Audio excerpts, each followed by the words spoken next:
Hi all. അപ്പോൾ ഇന്ന് നമ്മളോടൊപ്പം ഉള്ളത് ആകാശാണ്. മാസ്റ്റേഴ്സിന് സ്കൈ വോക്ക് വഴി അഡ്മിഷൻ കിട്ടിയ കുട്ടിയാണ് ആകാശ്.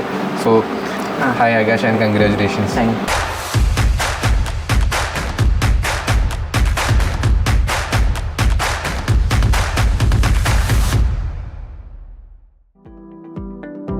ഓക്കെ, അപ്പോൾ എന്തുകൊണ്ടാണ് ആകാശ് ജർമ്മനി ചൂസ് ചെയ്തത്?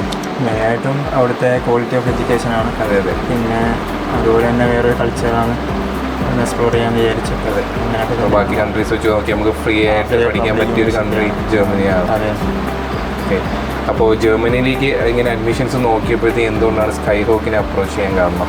അത് മെയിനായിട്ട് എൻ്റെ ഒരു ഫ്രണ്ട് ഇതുപോലെ സ്കൈ വോക്ക് പോയിട്ടുണ്ടായിരുന്നു. ഓക്കെ, നമ്മൾ വഴിയാണ് അപ്പോൾ അവനാണ് റെഫർ ചെയ്തത്.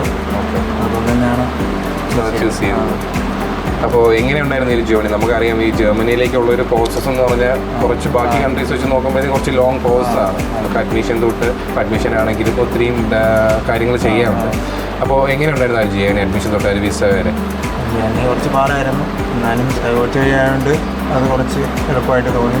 പിന്നെ നിങ്ങൾ നല്ല രീതിയിൽ ഹെൽപ്പ് ചെയ്തു. എല്ലാ കാര്യത്തിനും എല്ലാ സ്റ്റെപ്പിനും കൂടെ ഉണ്ടായിരുന്നു.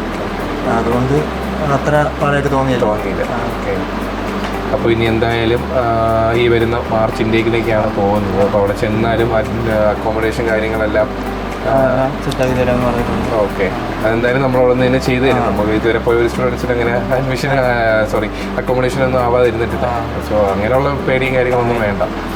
അപ്പോൾ എന്തായാലും ജീവിതത്തിൽ എല്ലാം നല്ലതുപോലെ നടക്കട്ടെ. അവിടെ ചെന്നാലും ആഗ്രഹിച്ചതെല്ലാം അച്ചീവ് ചെയ്യാൻ പറ്റട്ടെ. All the best.